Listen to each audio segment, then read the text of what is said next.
Okay, we're just doing a quick video. I won't go into sort of too much, but this is an Apollo, one of the base stations, AP, AP what? I don't remember now, to be honest. AP808, because I've got an AP708 out there as well, that's right. And this one's particularly nice because there's your PLL 002A and VCO block area, and nothing cut or done, etc. This one's got a shorted driver on it, and we decided, what the heck, we're just going to replace driver and final. As you can see, we're just about to solder those in there, etc. And there's our little culprits there, little Tercy 2166 and 1969. Now, bear in mind, I didn't need to replace the 1969. I just did it as a what the heck. We've got a few of those in stock, so we'd just sort of change that. But yeah, we'll basically solder in those three legs there and go up the other way.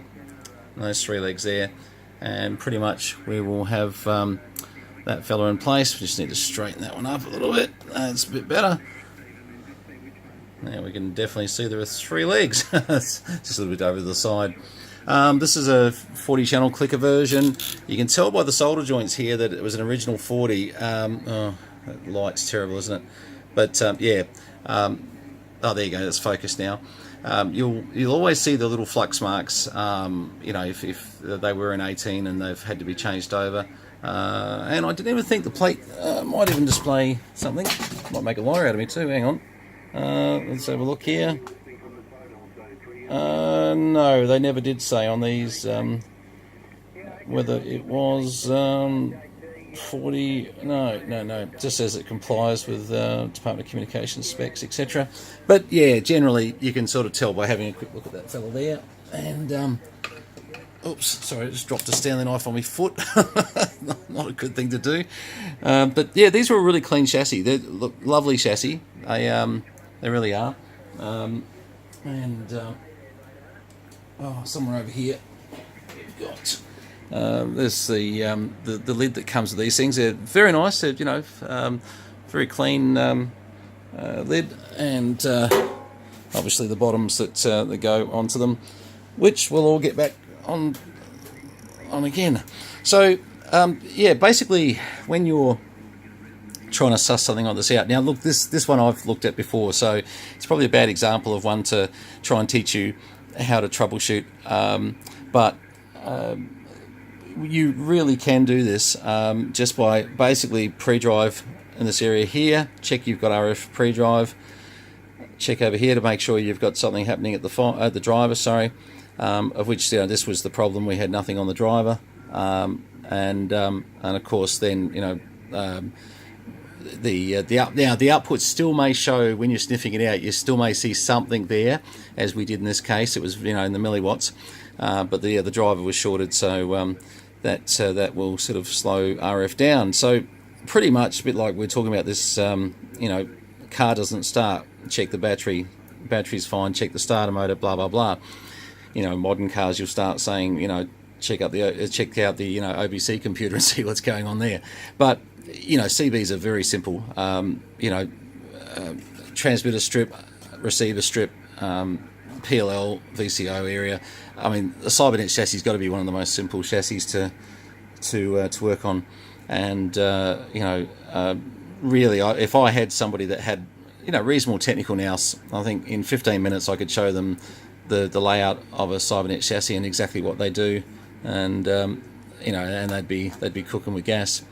You probably see me just sort of marking around here with my finger, and we do tend to sort of always check boards. You know, you might see something and you think, oh, hang on, is that a crack in the board? And you'll find out, no, you know, it's just a mark on the board. But you know, I've seen them before where you know, things have dry jointed, things have got very hairline cracks in them. This board's a very good example though, and once we clean this up around the PA stage, put some screws back in, etc., it'll come up looking pretty nice. All right, we'll continue on. I'll sort of just keep on working on this for a sec. Okay, so basically pretty easy. 6 solder points base collector emitter of the 2SC2166 and 2SC1969, all in place, screwed back in, and that doesn't mean it's all going to work, by the way. It still can be, you know, issues that you could have an issue with. Something's clamping it down. It looked all pretty good, but I've had them before with, you know, sometimes that's not the end of the story. So we'll see anyway. I'll start having a bit of a look at just where RF's going now. Certainly got to go a little bit further with a shorted driver out the way. Okay, come back to you soon. I thought I'd come out to the workshop because there was a couple of things I didn't like on this, and I just thought, let's have a little look. Now, some of the things we checked, obviously, VCO to see if it's locked. So at the moment, you know, we're showing nearly 2 volts on channel 40, 3.5 volts on channel 1. As you can see, flicking back and forth there. So we know the radio's locked, and that's fine. So one of the next things we do is we go back down to channel 40, and we go, sorry, down to 35, get it right. And there we are. We can hear a signal, but how good is that signal? That's what we want to know. Let's have a look here. It's taking it down to 0.2, 0.05. It's just hearable. So we know that what we were looking at before in being in the transmitter stage is 100% the issue, and I've got output, but I just don't have enough, which means that there's something else causing us a bit of trouble there. So we're just going to go through that and to see what that is.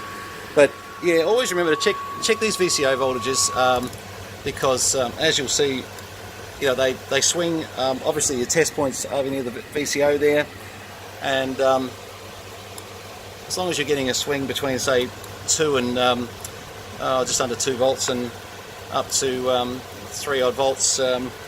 Obviously, if you're, you know, doing other work with it, broadbanding, etc., you know, you'll need to have a look at just the parameters of the varactor on the VCO, and also the tuned circuits, etc. But yeah, I mean, that's pretty much what a standard cybernet should look like. Some would argue, you know, 200 millivolts either way, but it doesn't really matter. But as you can see, yeah, we're seeing that swing, so that's fine. All right, so we're just going to go find out why we're not getting quite as much power as I'd like. Okay, and finally a bit of a tidy up of things, and it's always something simple, and just a connection that was causing that to be, we were getting about 9 or 10 watts out of it, but hello, 1 2 1 2 1 2 1 2. Now we're sort of off the scale. We go, 1 2, hello, yeah, that's a lot better. All right, so basically, when you're sort of having a play with these things, not difficult, but just be a bit careful of just following RF. Number one, check you've got volts to the devices. I mean, it's pretty important. And from there, you know, just check your RF path. We had a slight dry joint. Bearing in mind, this was probably 2 years ago since we last touched this, so I'm sort of trying to remember just where we got to on it. But you know, in the end, a shorted driver, and you know, we threw another final in there just for the hell of it, just to make it work. And yeah, we'll put it all back together, and it'll be a nice little Apollo base. And well, it's always been a nice Apollo base, but I've just always been going to get around to fixing this stupid transmit issue that struck us. Anyway, we'll put it all back together, and that'll be another one down. But yeah, just really the simple things about, you know, fault finding through here. Very much, you know, following through pre-driver, driver, output, and then basically work your way around. And actually, if I do that the right way around, geez, I'm going well here today.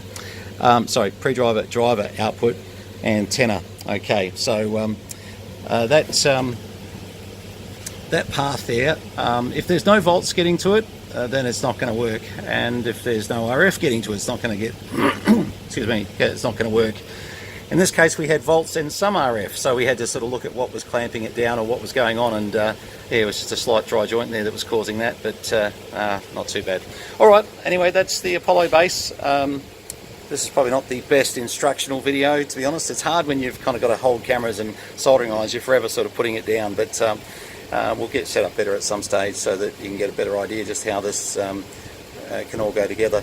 And just remember, I'm as rusty as they come at the moment, so anything I advise, don't take it don't take it too literally.